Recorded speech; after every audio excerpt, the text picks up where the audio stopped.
Welcome back to my YouTube channel. In this video, I'll be talking about gerund. So, what is a gerund? So, it is a non-finite verb. In previous video, I talked about infinitives. In non-finite verbs, we have total 4 types. So, in previous video, we discussed first type, that is infinitives. Now, we are going to talk about gerunds. So, what are gerunds? Gerunds mainly focus on general idea of an action or activity. So when we look at gerunds, we feel like it is a general idea of an action or an activity. Gerunds look like verbs, but they are not verbs. Indeed, they are derived from verbs. When you look at gerunds, you feel like they are verbs, but they are not at all verbs. Non-finite verbs have different functions. They act as nouns, adjectives, adverbs, subjects, objects of the sentence. That's why we call them non-finite verbs. We'll get into gerunds, okay? How to form a gerund. So we all know about base verbs. Base verbs means V1 form of verbs. When we add to before base verbs, they become infinitives, right? To play, to write, to read, these are all infinitives. When it comes to gerunds, you take any base verb. When we add ing to base verbs, they become gerunds. So here I have taken a couple of examples. Play is the base form of the verb.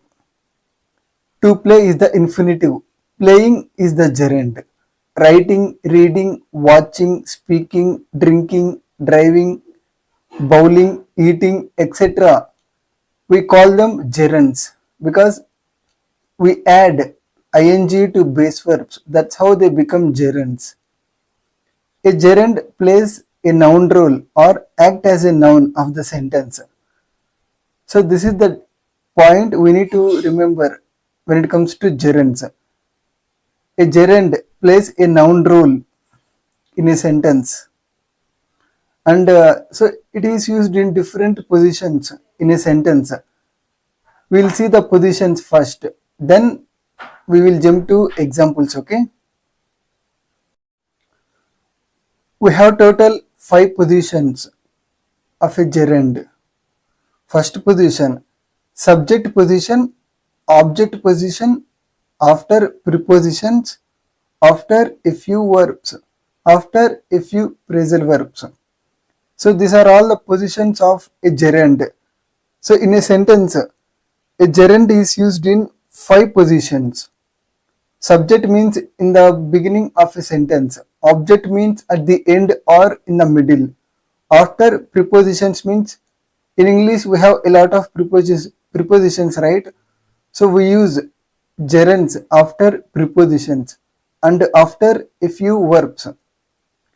So there are a few verbs in English, they are always followed by gerunds after a few phrasal verbs. So we also have phrasal verbs, right? Phrasal verb is a combination of a verb and a preposition. And there are a few phrasal verbs, they are always followed by gerunds. No need to worry, these are all the positions. We'll get into examples, okay? So whenever we look at examples, we will understand the concept easily. So just focus on examples. Even if you don't understand the definition, you will be able to go through examples, okay? That's how you understand every topic. Look at the examples. He loves swimming. We like playing. I used to like batting. In these 3 examples, swimming, playing, batting, they are called gerunds. They act as nouns.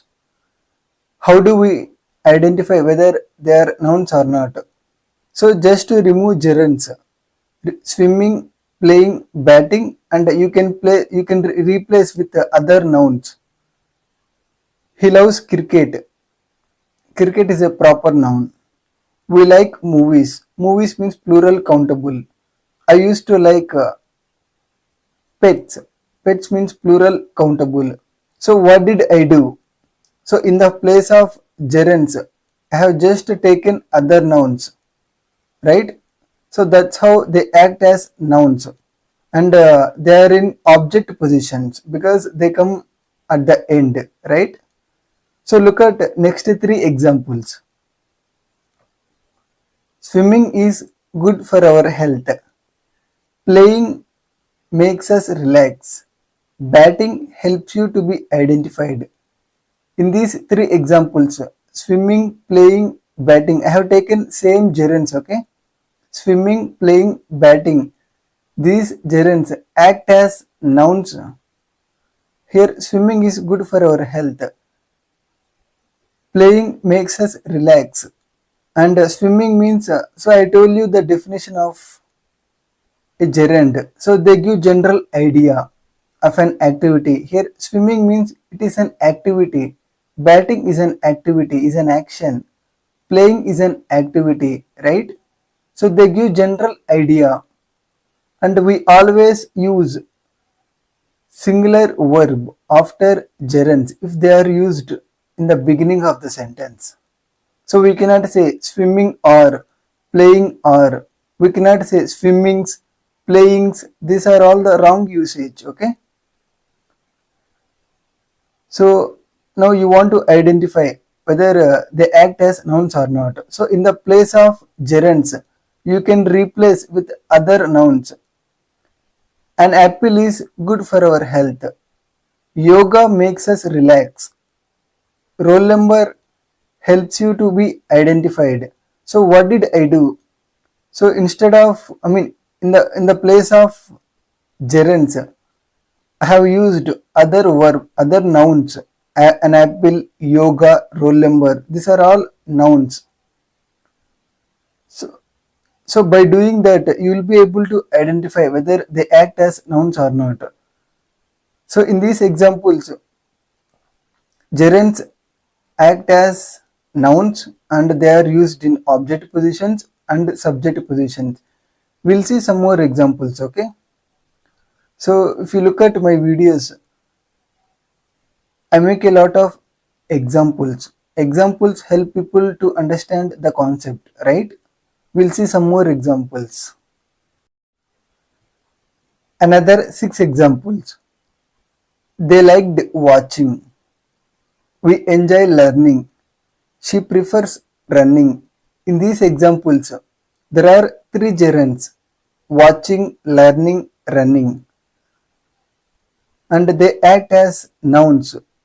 However, they are used at the end of the sentence. So we consider them as objects of the sentences. So just instead of, in the place of gerunds, you replace with other nouns. They liked mountains. We enjoy watermelons. She prefers public transport. Mountains means plural countable. Watermelon, plural countable noun. Public transport is also a noun. So if you, no need to get confused. Whenever you find a gerund, just replace with the other noun. You take any noun, whatever you want, and you place that noun in the place of gerund. If the sentence has meaning, then it acts as a noun. Very simple. We'll see next three examples. I have taken same gerunds, okay? Watching helps you observe things. Learning keeps you update.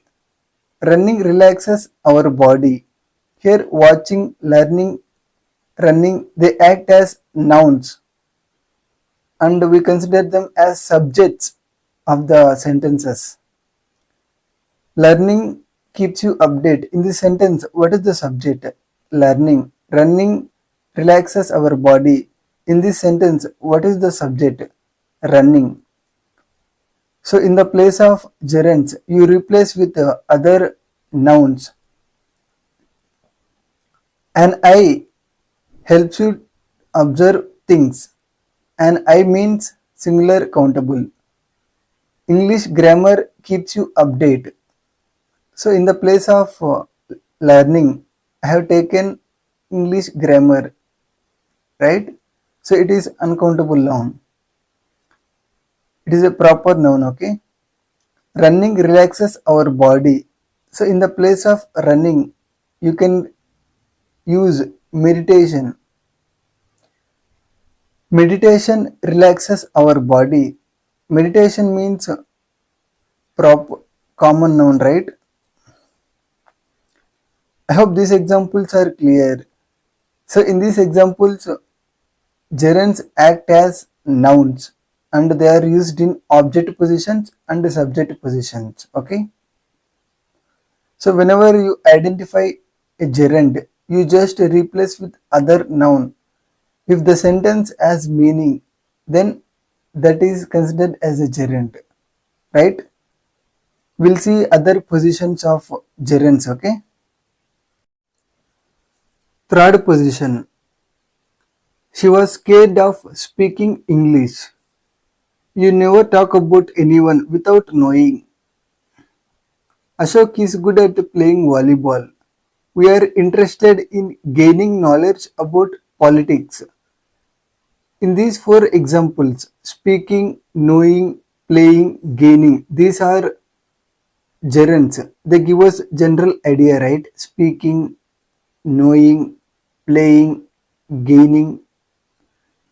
Speak, know, play, gain. These are base verbs. We have added ing to base verbs. That's how they have become gerunds. Here, of, without, at, in. These are prepositions. So this is the third position of gerunds usage. Okay. Scared of speaking, without knowing, good at playing, interested in gaining. So these examples are clear, right? There are a lot of prepositions in English. So most of the prepositions take gerunds, but they have different meanings, okay? So you take any preposition, we can use gerunds. If you want to use a verb after prepositions, then that should be a gerund. Don't use. You cannot say she was afraid of speak English. As Ashok is good at play volleyball. So that is the wrong usage. After preposition, you have to use gerunds. So we'll see the fourth position. Okay. So look at these 6 examples. She enjoys eating. We like exercising. Akhil prefers listening. Amruta loves cooking. This garden needs watering. Kishore hates climbing. In these examples, you can easily notice gerunds: eating, listening, cooking, climbing, watering, exercising. These are gerunds. Here the heading is after a few verbs. So in second slide we discussed the position of gerunds, right? So this is the fourth position. Enjoy, like, prefer, love, need, hate. These are verbs. They are always followed by gerunds. She enjoys exercising, you can say. We like eating, you can say. Akhil prefers cooking. Kishore hates cooking. Amrita loves exercising. Akhil prefers eating. So you can, these are all the verbs, okay? Enjoy, like, prefer, love. So we, after these verbs, we always use gerunds. You can also say she enjoys to eat. We like to exercise. Akhil prefers to listen. That is another concept, okay? But whenever we see these verbs, we have to use gerunds, okay? After these verbs. So this is also clear, right? This is the fourth position. So far we have discussed 4 positions. Gerunds are used in subject position, object position, after prepositions, and after a few verbs. So there are a few verbs which are followed by gerunds, not all the verbs. Okay, we'll see the final position of gerunds. Okay, here are three examples. He gave up smoking. They ended up the meeting in the middle. I'm looking forward to making more English grammar videos. In these three examples, smoking, meeting, making, these are gerunds. They give us general idea, right? And smoke, meet, make, these are base verbs. We have added ing to base verbs and they have become gerunds. Gave up, end up, look forward to, or looking forward to, these are phrasal verbs. You must be thinking, what is a phrasal verb? In English, a phrasal verb is a combination of a verb and a preposition, or a verb plus a preposition again a preposition. These are phrasal verbs. I have just taken only three examples to make you understand the position of gerunds, right? So there are a lot of phrasal verbs in English, multiple phrasal verbs. And after phrasal verbs, we use gerunds. You cannot say he gave up to smoke. So they ended up the meeting. I'm looking forward to make more English videos. That is a wrong usage. After phrasal verbs, certain phrasal verbs, they are always followed by gerunds, right? I give up smoking. They end up the meeting. And I look forward to making more English videos. After certain phrasal verbs, we always have to use gerunds. So far, we have discussed five positions of gerunds. There are some important points. Okay, once we discuss those points, we'll end the video. Okay. Note: a gerund is used at the beginning of a sentence called subject of the sentence. So we already discussed examples. Second point, a gerund is used at the end or in the middle of a sentence called object of the sentence. Look at the final point. Gerunds are general activities. Playing, eating, jumping. These are general ideas, right? These are general activities. So gerunds are general activities names or general action names. Remember these 3 points, okay? There are some more important points, we'll discuss them. Note, after prepositions, we can use gerunds or nouns. So in previous slide, I discussed 4 examples, right, about prepositions. So in those examples, I used only gerunds after prepositions. We can also use nouns after prepositions, okay? Start a sentence with a gerund if you would like to start with a verb. So I already told you in the slides. If you want to start your sentence with a verb, that should be a gerund. Never use base verbs at the beginning of a sentence or after prepositions. So I already told this point while explaining the prepositions, right? So don't start your sentence with play cricket.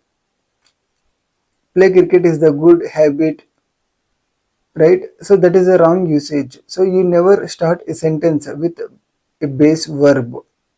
If you want to start, then that should be a gerund. Playing is good for health. Eating is good for health, and exercising gives